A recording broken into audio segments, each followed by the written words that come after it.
Okay, everybody, let's welcome Phil Mickelson, the captain of High Flyers GC, and Bryson DeChambeau, the captain of Crushers GC. Welcome, guys. Thanks. Phil, I'm going to start with you. Last week, Brendan obviously won LIV Golf Adelaide. It was the first trophy for High Flyers GC, and High Flyers also had a podium finish. You guys finished in third. Just take us back there a little bit, that moment, and how important that is to you. Last week in Adelaide was a great week for our team, and seeing some success and results for Brendan Steele was really exciting for us because we've been with him multiple days, every week in the off season, watching him work and grind and work on his game when we have a couple of months off. He's just not having any downtime. He's getting better and better and better, and to see the results pay off and to see him play the way he's able to play and the way we've seen him play, it's very encouraging and exciting for us as a team. And then that was our first podium, so it gave us a lot of momentum, and it was really a special week for us, so it gives us a lot of momentum heading into Singapore. He was highly, highly complimentary of you and basically said that he wouldn't have gotten that win if it hadn't had been for you. You talked a lot about your talks over coffee and your encouragement, telling him to swing freely. Do you realize how much of an impact that you have as a leader for the rest of the guys on your team? Well, it's nice of him to say that, and it goes both ways because I've learned a lot from him driving the golf ball. I've learned a lot from him on other areas, and we just kind of shared things back and forth, and that's what a really good team dynamic brings, is it helps lift each other up. And so I'm appreciative that I've been able to help him, and he's done the same for me, and it's been a two-way street. Bryson, the Crushers are first in the team standings. You guys won the team championship last year. You guys have really found the secret sauce. Can you tell us what that is?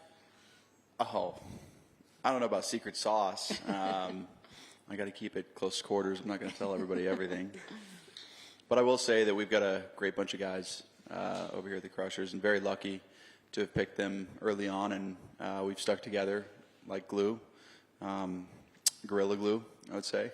And they're just solid people. More importantly, yes, we golf great, and we do really well on the golf course, but they're just a great bunch of guys to hang out with, and they're great family men.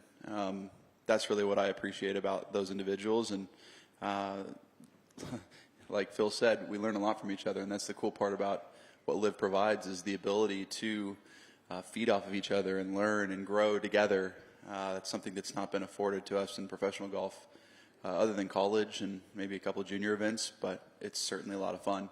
And our secret sauce is, I would say personally, from my experience, is the camaraderie we have between us and the trust we have in each other. So we are returning to another major Asian market. We're back in Singapore, Sentosa Golf Club. How important is Asia to the growth of the game globally, and then also to the growth of LIV? I'll start with you, Phil. Yeah, being able to come here and bring the professional golf at the highest level to different parts of Asia. So here in Singapore, we've been to Hong Kong, went to Thailand a couple years ago.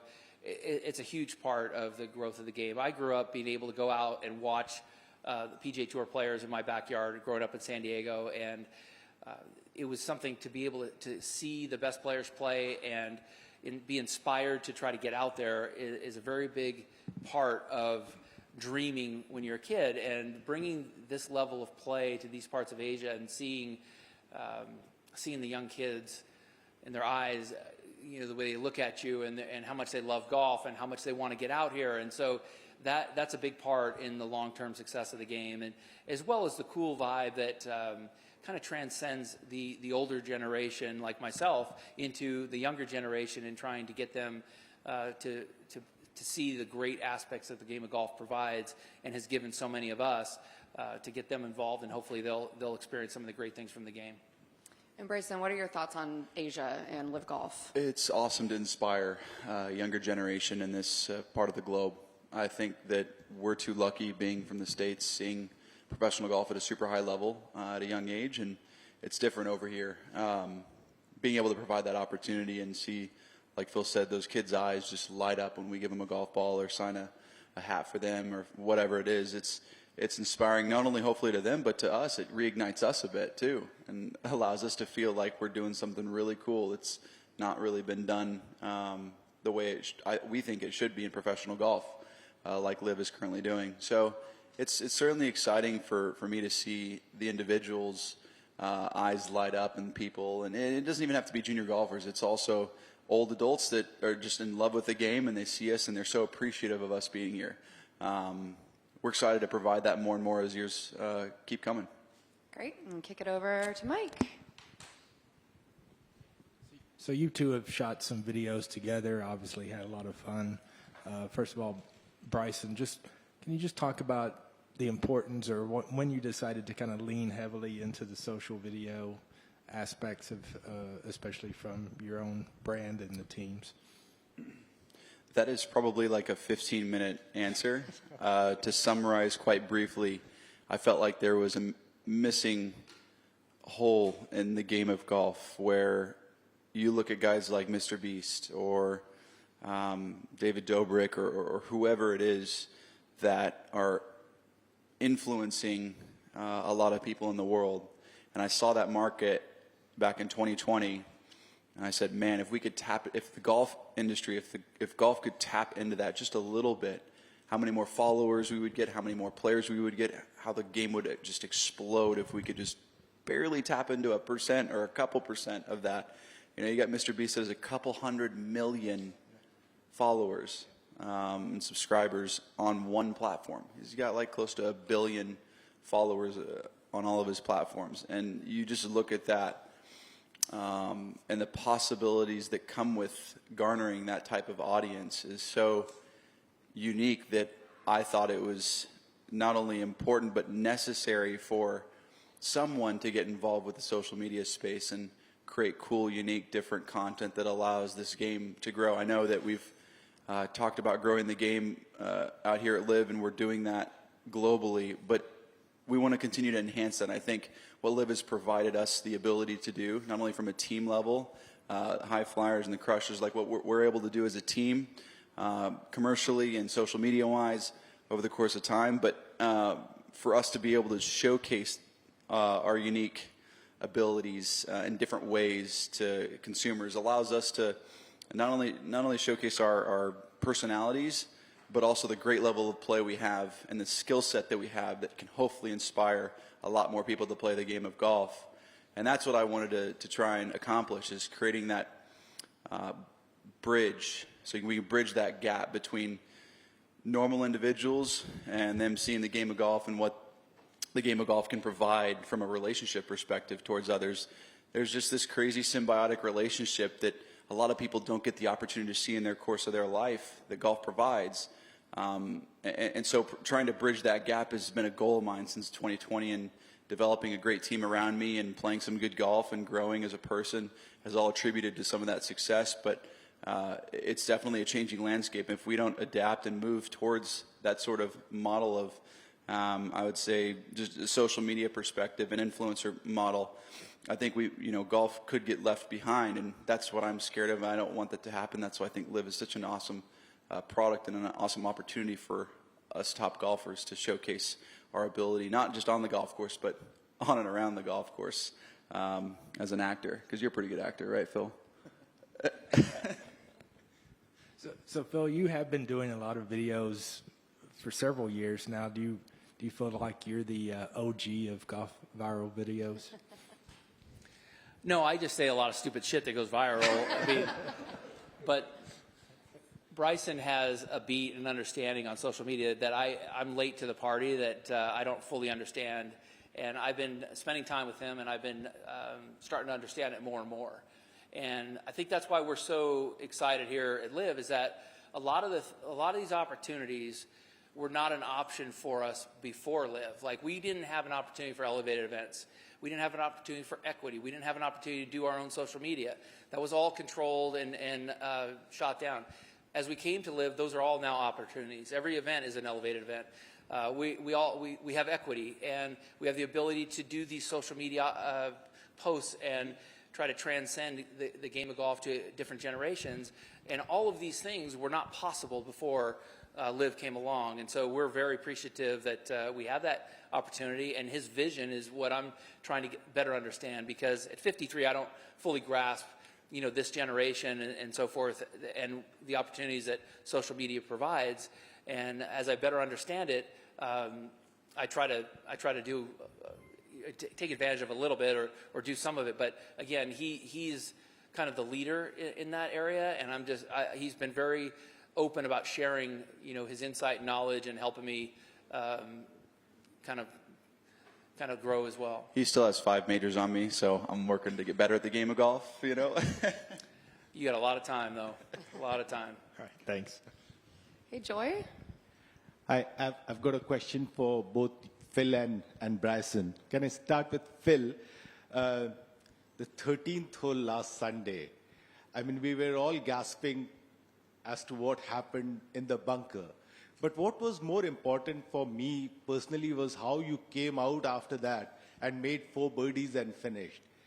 For all the golfers, the amateur golfers who go through such, incidents regularly, can you just share your thought process as to what you were thinking after that hole, and how did you just regroup together and made those 4 birdies after that? Yeah, that was a difficult moment for me, and it was not to use his team's name, but it was crushing because we had made a move, and I was playing well, and I had a nice couple birdies early on, and then I went back and forth in the bunker and left him in and made an 8. I try to just be present. And it's not easy, especially when you make a big mistake like that. I try not to do too much. I try to make a couple of pars, which I did, and just stabilize around until I felt a little bit better. And then after 3 pars, I made a birdie on 17, made a birdie on 18, and started to turn around. But I had to be patient, and I had to kind of stay in the present because there was a lot of motivation still for me to do well, for our team to do well. And I just felt awful that I hurt our team so bad in that moment, and I hurt my round and my opportunity in that moment. But I just never gave up and just really tried as hard as I could. And over the course of the next 13 holes, I was able to get it turned around. And Bryson, last year I remember seeing you out at the range, even in this heat and humidity, hitting balls after balls. And then something turned around with Singapore and the tournaments after that. Can you just, you remember that time when you yourself said you were struggling so much with your game, and this last 1 year, what it has meant to you? Well, a lot of it has to do with the team that I have around me, the Crushers, Paul, Charles, Bond, even the caddies, and just the people, the support group that I have around me. It was a brutal time last year, and to just keep it short and sweet, I didn't really like golf at that point in time. I was struggling to figure it out and understand what was going on, and having the success that I've had and not being able to perform at the level that I know I could, it was a weird mental feeling for me. But having that team around me just continue to push and support me to persevere on. It's not how many times you get knocked down, but how many times you get back up after you get knocked down. And that's the mentality I kept taking into last year, and eventually a couple things clicked in my swing. I then got some equipment that really worked for me. Really, the big transformation was the equipment piece for me. And then I go play well at Greenbrier and on from there. And it's been a lot more stable because of the equipment that I have and the trust that I put in myself now. And certainly the level of golf is not exactly where I want it to be, but I know that I'm not too far off. And it's all because of the team and the passion that they actually had for me to get better. It wasn't it's okay, but it was like, Bryson, like, go get it, go figure it out, do it, do what you need to do to go figure it out. So that motivation, that team aspect is really what transformed my mindset into playing some better golf, and if not some of the best golf in my career. And Bryson, a stat that I was just seeing, Crushers are 57 under par for their Sunday rounds, and that is 14 shots better than the next place team. And it started here in Singapore when I don't know if you remember, you guys were 20 under par in the final round over here in Singapore, yeah. 7 shots better than any other team. And that was a run that you have continued till this year. Can you just put any, finger to what you guys do well on Sundays? Oh, man. It's probably a lot deeper than this, but I feel like I've got 3 other players that are just super consistent. They don't shoot crazy over par. They don't always go super deep, but they're very consistent and they shoot under par quite a bit. I'm kind of the semi-sporadic one. It can go super deep or not too good. And I think that's just kind of what having a solid team means. Is you've got some good consistent players, and then you've got a couple that can shoot really low, and doesn't really throw you out of the picture. But I think the 4 scores counting has really helped us because we're a pretty consistent team, and we always seem to shoot under par and get better as the tournament progresses. We get more comfortable with the course. We understand the greens better. We're more of a development team. Like we get better over the course of time, I feel like.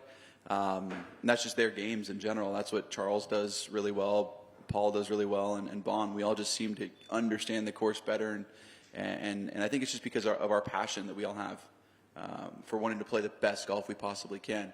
But consistency definitely plays a role with our team. Okay, over there. Right. This question is for both Phil and Bryson. So obviously, LIV is into its 3rd season now. So what do you think is the future of LIV in the next 5 to 10 years? Wow. You want me to start with it? Okay. The future of LIV, we know it's going to be here bigger, badder, and better than ever before. It's just going to continue to keep growing over the next 5 to 10 years. Where I see it heading, I think there may be an opportunity for this to be just, from an audience perspective, even bigger. You're going to see a lot more interactions from teams. I think the competition between the teams will get heightened. The rivalries will get heightened. There's already some sort of rivalries going on right now, but as the years go on and people are going to want to win championships, World Team Championship at the end of the year last year, the Crushers did, I think there's going to be a lot of rivalries to be produced that you'll see, and the stories to be told, I think will be pretty insane over the next 5 to 10 years. Jill? Yeah, I think that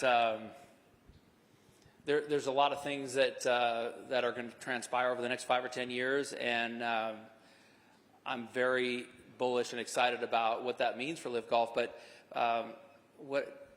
but there's also a lot of uncertainty. I think that things that I do know is that I think the quality of the players will continue to get better each year. I think that the ability and the sites that we move throughout the world will continue to excite players and excite fans. So we'll be going to more countries outside the United States that really are starving for world-class professional golf. And we'll have a lot more receptions like we had at Adelaide. We had, with the Singapore and the tourism department getting involved and loving the event that transpired last year and wanting us to come back. That seems to be the case right now, where a lot of countries are negotiating and trying to get a LIV event there. And so I see the global game of golf growing at an extremely high level. I think that's exciting for everyone involved in the game because we're going to reach markets that we didn't reach before. I think it's going to inspire more golf courses, inspire more manufacturers selling clubs and equipment, but also inspiring young kids to try to play golf professionally. I just see that the game of golf is going to grow on a much more global basis because of the excitement and the presence that LIV Golf has. Okay, Kim? Hi guys. So you saw the first LIV golfer win a major last year, and for Bryson, you were contender at Augusta. Both of you have experience winning majors as well. So what would it take, to see a LIV golfer win another major again? Yeah. More great golf. I think us LIV golfers are prepared as ever to play in major championships. Allows us the opportunity to have a little bit more time every once in a while to get ready for those majors. But I think we all have the firepower to play well and win a major championship. There's a lot of major champions over here that know how to do it and get it done, so it's just a matter of time. Yeah, I think it's just inevitable that there's so many great players on this tour that they'll continue to win majors. Thank you. There's one more over there. Bryson, just given the week you had at Augusta, I'm just wondering, have you allowed yourself to change change, or basically the debate about 54 holes versus 72 holes. Do you think you would rather play more 72 holes? Whatever the competition is, the competition is. Whether it's 6 rounds of golf or whether it's 1 round of golf, you still got to go out and hit the best shots you possibly can every single time. To me, it doesn't matter. If you're the one that's going to hit the best shots out there and make most putts, you're going to be the one to win. Doesn't matter if it's necessarily 54 or 72 or 6 days or 1 day.